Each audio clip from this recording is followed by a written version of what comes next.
There's over $1 trillion of waste in supply chains today. The net zero carbon emission is something that corporates are taking very seriously. To meet these objectives, they're going to have to take into consideration CO2 emissions. Hi, and welcome back to another episode of Net Zero Carbon, the show here at FreightWaves where we deep dive on decarbonization with a lens on freight, fuels, and energy. Listeners of the show will also know that we frequently take a look at the landscape of digital tools that are impacting sustainability in supply chains. And that's why I'm glad to bring on this week Priya Rajagopalan, Chief Product Officer at FreightWaves. Priya, how are you? Thanks for joining the show. My pleasure, Tyler. Thank you so much for having me. I'm excited for the conversation. I've looked up to the efforts that FreightWaves specifically, but you as well, are progressing this conversation among customers and among clients and just among the industry in general. And it is a fast-moving conversation. And I think FreightWaves, to me at least, stands out as one of the companies out there that's really trying to not settle and push the ball down the field further, faster for clients and really meet customers where they're at, not just taking the average data that's available, but really saying, how can we improve and move this forward together? I would love for you to share just a little bit about initially your role, FreightWaves, for those who aren't familiar, just a brief overview of the company, and then we can get into some exciting things you guys have going on. Absolutely. So I'll start with the FreightWaves piece first. We're about 8 years old, right? We were founded with the goal of bringing real-time visibility to freight in transit. So we started with truckload moves, but we've since expanded to, air, ocean, rail, parcel, courier, all modes. If it's in motion, we not just track it, but we also use machine learning to provide a predictability of when it'll actually get there. We also have solutions around yard and appointment management, as well as order lifecycle visibility. I was an early employee at the company. When I started, we had 4 customers. We signed our 4th the day I got there, and a few employees. And so it's been a fantastic journey. I have responsibility for our product and user experience teams. That is so good. I love hearing I love hearing someone who's been there from the beginning, and to be able to see how the company has evolved and changed over time says a lot. Is it fair to say that, this focus on the sustainable aspect of tracking has been there from the beginning? I would love to say yes. I think at the beginning, honestly, we were just focused about, as those of us in startups say, about just living to fight another day, right? And so we wanted to make sure that we were solidifying the product market fit, that we were actually bringing value to customers on a daily basis. I would say that the real sustainability focus started actually when we began expanding into Europe a few years ago. So we had European, as you know, Europe has been, I think, further ahead on several aspects around this, not just the regulation, but also the awareness, right, the push. And so that came naturally when we expanded into Europe. And so with that, though, I will say over the past couple of years, even in the US, we see this across the board, multiple industries, right, much greater focus around sustainability, customers that not only want to understand how they can use FreightWaves data to do this, but also they are interested in collaborating with their peers at organizations. So it's that has been very heartening to see, Tyler. Yeah, and that's encouraging to hear because I think that's consistent with my experience as well. One, Europe's 5 years ahead in almost all things sustainability, so that makes a lot of sense. But two, that it came organically from customers, right? It's one thing to try and change the world and look for a customer that wants the problem you're solving or wants the solution you're offering. It's another thing to work with customers backwards and say, hey, how can we help you meet your goals? And along the way, kind of stumble onto something, oh, this is really important, and ties into a lot of other industries and customers we could expand into. So that to me is great to hear that you guys followed that line of reasoning from your customers and it led you to where you're at today, which I think is the next segue. We want to hear, what's new at FreightWaves. What are you guys working on? We're coming up on Earth Week. So do you have anything we can talk about? Absolutely. I think that we recently made an announcement right around our sustainability hub. We've had some robust information, presented in what we call a sustainability dashboard. But with that, there were a couple of key highlights that we included as part of that, right? One of that is, around our support for what we call Smartway reporting capabilities. Would you like me to hit on the key highlights there? Yeah, please. So yeah, the Smartway Excellence Awards, for those, I think most of your listeners are likely familiar, but those were instituted by the EPA, the Environmental Protection Agency, to recognize customers that have, shippers that have optimized for environmental performance and efficiency of their freight operations, right? There's a set of data that they provide, and then the top 2% get awarded or receive the Smartway Excellence recognition. And a majority of our customers actually do participate in these awards, and we continue to see that percentage go up. And so much of the data, if pretty much all of the data really that they use to apply from the awards comes from FourKites. And so what we've done is to make this easier for them to apply for these awards, to make sure that they're tracking it and keeping monitoring their goals. And so we've introduced the Smartway data into our sustainability reporting suite, right? For example, several of our customers have a goal that says there's also, Smartway also recognizes carriers, right? That they certify carriers that again meet certain criteria. On the basis of that, they're part of the Smartway partner program. And so now many of our shippers will say, for example, I want to go from having an 85% certified carrier based on Smartway to 95%, right? These types of goals, we allow them. It can be hard for shippers to track this across systems, right? There could be several TMS systems, transportation management systems they're working with across business units, regions.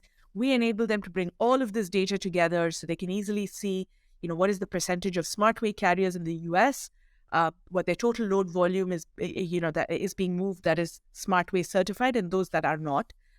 So those are some examples, right, along with Smartway carrier rankings into our analytics itself.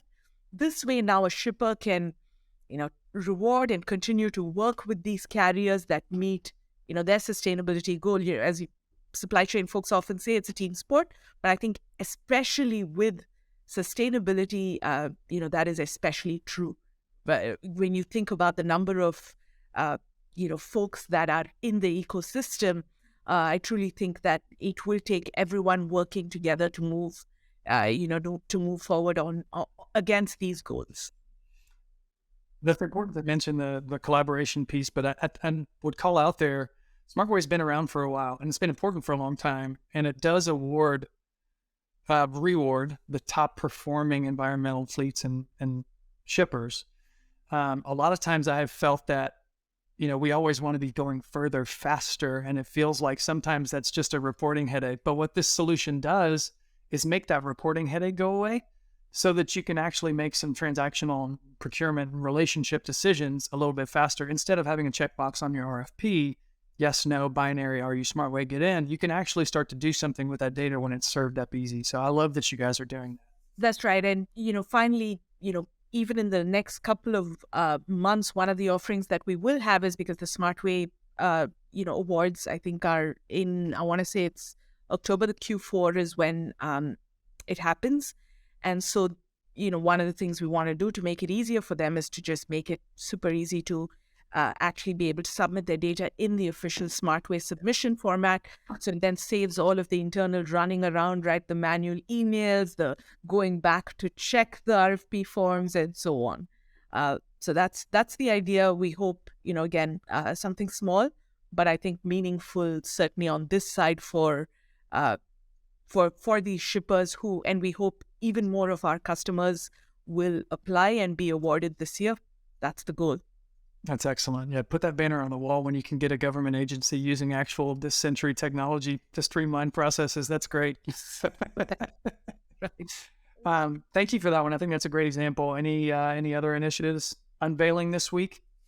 I think those are the big ones that is the big one that we're working on. Of course, on an ongoing basis, our suite of solutions, we're looking for, literally with every enhancement across, we release sprints every 2 weeks. We're always looking to make sure that, we are collecting even simple things, right? Like distance traveled, right? The weight, which is a big deal, right? To be able to make sure that we're tracking load weight accurately. That was one of the enhancements we made as well, Tyler, because that allows shippers to have a more accurate understanding of their actual Scope 3 carbon footprint.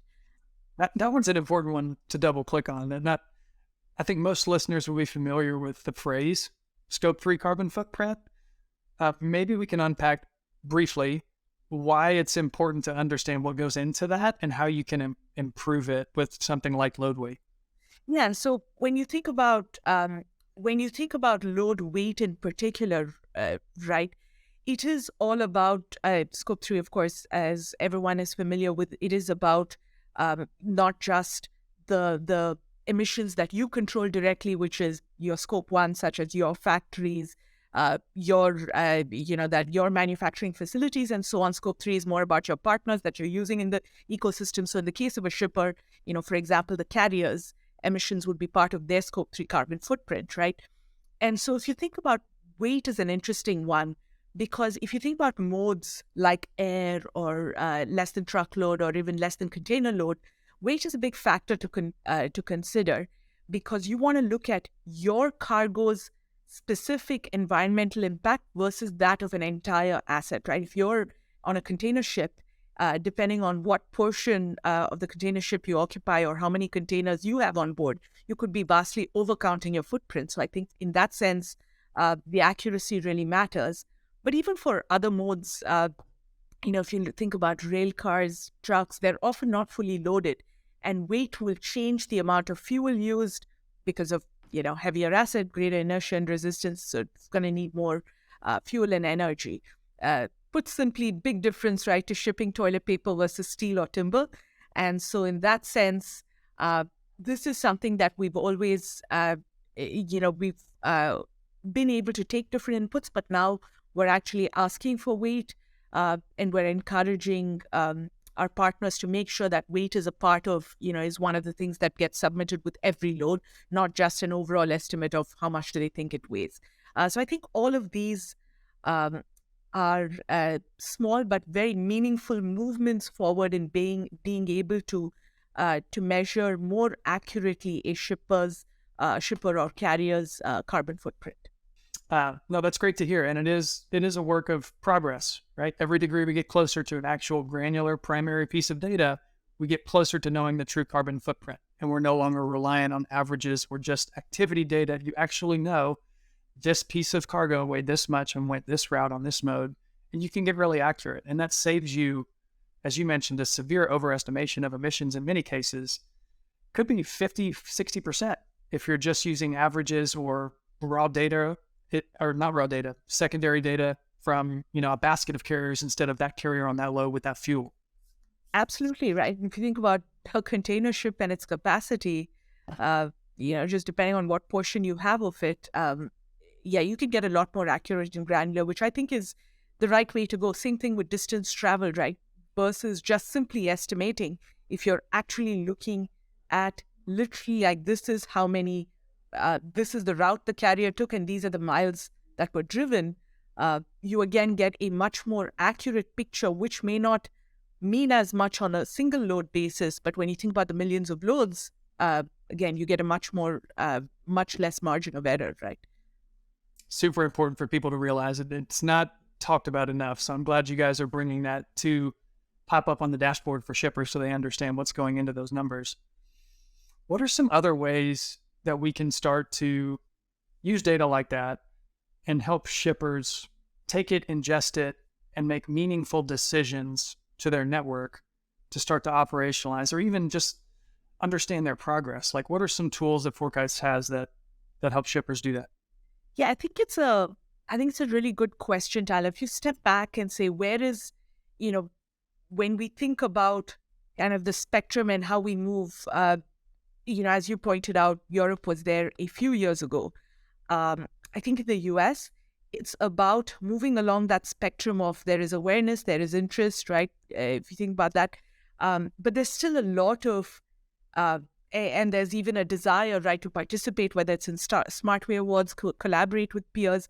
But there's a lot of things that are still being done manually.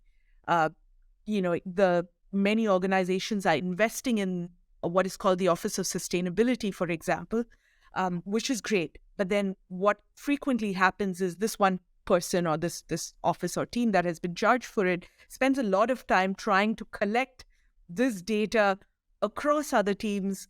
Then their next request is, once they have one version of it, their next request is frequently, well, how can you make sure that I get this on an ongoing basis, right? Whether that's monthly or quarterly. And I think the biggest area of opportunity that I see there is how can FreightWaves or others make it easy for the shippers when all of this interest is there? How can we make it easy for them to minimize the manual effort, to have the data ready to go so that they can then actually move on to taking the action? So having said that, a solution like FreightWaves or similar to certainly measure and track Scope 3 emissions across, again, all modes and carriers, be able to look at it by mode using, and this is, I think, one of the things that shippers are having their Office of Sustainability or similar do, right, which is where is the opportunity to use less emissions intensive modes. And again, visibility can help by providing, when you're making that trade-off between customer service and cost and sustainability, we can, take some of that guesswork out by being able to predict, hey, are you likely to get that load there on time if you use this mode? Is it an option at all to use rail? To be able to understand, the other piece would be understand how dwell contributes to emissions. I think this one is super interesting for the audience. I don't know if folks realize some of the numbers around that. Just a single idling truck can burn an average of 1 gallon of diesel fuel per hour. Well, what does that mean? There's 22 pounds of carbon dioxide in the atmosphere. A truck, we often see this, right? A trucker who's spending 4 hours a day, for example, waiting in lines at a warehouse because the warehouse is out of capacity, that truck has contributed nearly 100 pounds of excess carbon dioxide per day on top of whatever it is they've already incurred in transit. So when you think about these numbers, it really puts certainly real-time visibility, the impact of what actions are taken, when these are identified, it puts it into perspective. We have, for example, a yard management and an appointment manager solution that, again, I was saying one of our goals has been to make sure that that link is maintained across solutions, right? The emissions that we're tracking, we're maintaining that not just for in transit, but also the rest of our solutions like our yard and appointment manager, so that folks can actually dynamically make better decisions. For example, hey, this truck is 3 hours late. Can I actually schedule another truck instead? What you've then done is to minimize the wait time, right? There's already a truck that is in your warehouse. You can now unload that one, and you've just, again, saved the potential carbon dioxide emissions that are likely to come from the one that would have been waiting. So it's all about really having the right data to make decisions, to take the right decisions with. And I think that's a goal.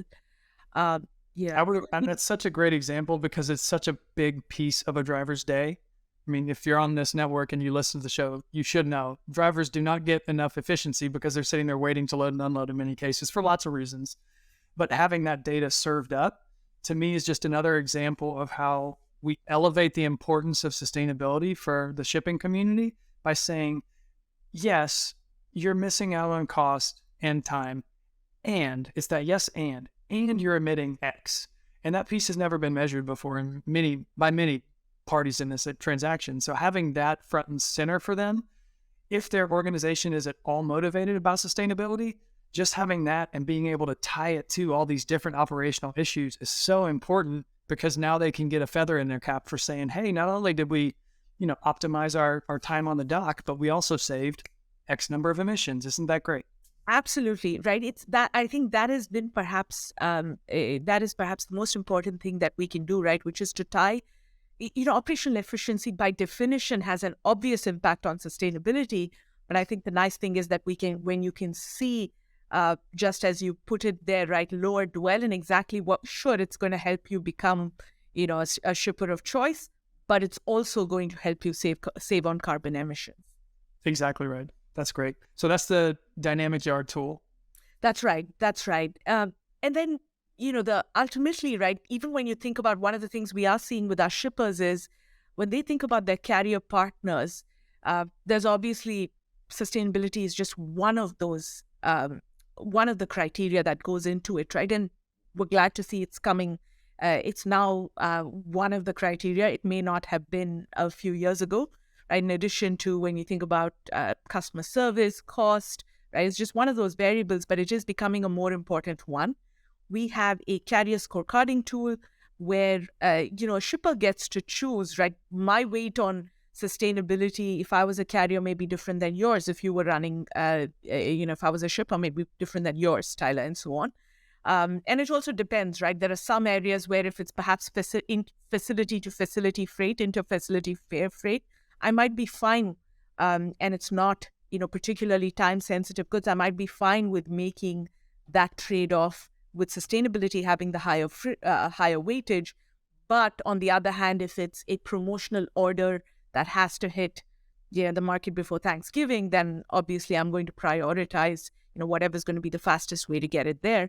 And so we provide them a way to weight these things differently and then be able to evaluate their carriers and make the right choices when it comes up for bid time. Interesting. Can we double click on that a little bit? Because that's super insightful. We've said for a long time on this show, it's not just cost and service. You've got a third lever now you've got to pull, and that's your carbon. How are you going to measure it? What's it cost you? How do you figure your total logistics cost when that is a component? So is that data coming from, you already said you bring in some Smartway data. Is that an additional amount of data you guys are building that scorecard out of? Yeah, so we have a scorecard, and within that, because that's the thing, right? It's a complex of factors. And depending on the type of freight, the customers you serve, as I said, inter-facility versus external, you need to be able to choose your weights differently in the scorecard. And so what we're giving them then is a way where I can say, well, on these types of loads, right, sustainability has, I'm making it up, a 30% factor. And maybe on some other type of loads, which again, maybe it's grain, right? And there's no sensitivity because I have enough, enough grain reserves across my network where, I can say sustainability is the number one factor. And so I'm going to increase the weight of sustainability on all my grain loads. And so we allow them to weight each of these factors. Each of them are tied to certain criteria. And so then you look at carrier performance through that lens, right? Then I might say, well, for all my grain loads, 100% of them are I'm only going to use Smartway carriers because I have a choice of carriers that serve these lanes, and that's my number one factor. I'm making that up, but you get the idea. Whereas on something else, I might say, well, guess what? There's only 2 carriers that serve this lane. It's really not much of a choice at all. Or third, I might say, well, on these outbound loads that are hitting Walmart and Costco, on-time performance is my number one factor because, of course, as we know, OTIF fines can kill me. And so their on-time performance is going to be the thing that I'm going to weight above anything else.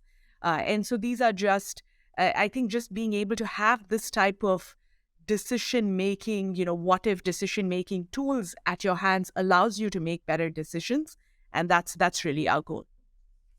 So exciting. I love hearing about all these different solutions. We are getting close on time, which is a bummer because we could probably keep going on for an hour or so. I'm curious, though. I ask everybody that comes on the show, but I haven't had the privilege of asking you this yet. So when you wake up in the morning and you go to work as the Chief Product Officer, why does it matter that you get to work on improving sustainability for your company and your customers?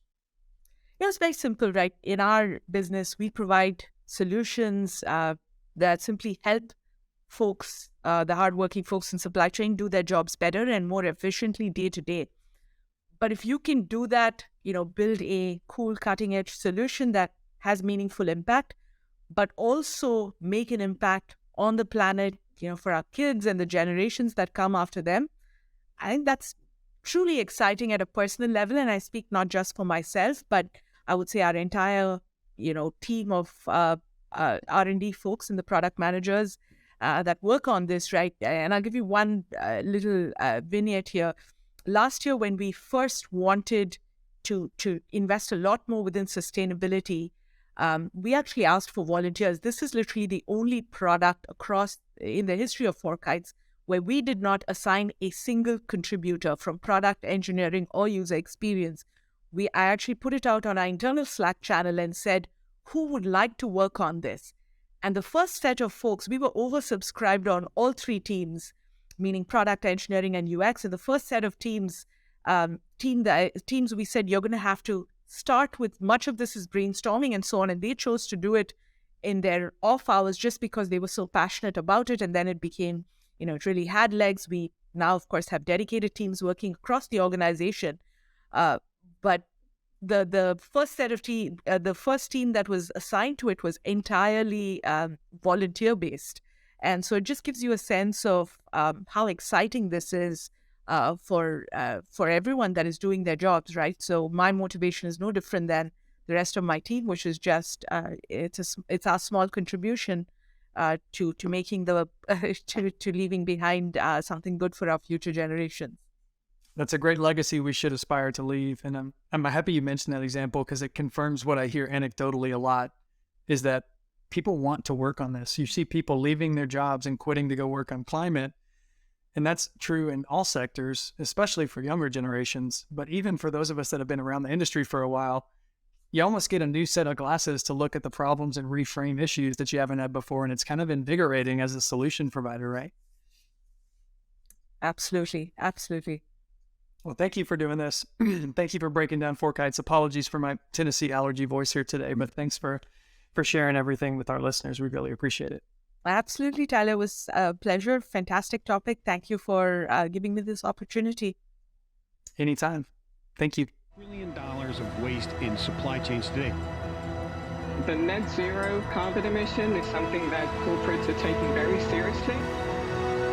To meet these objectives, they're going to have to take into consideration CO2 emissions.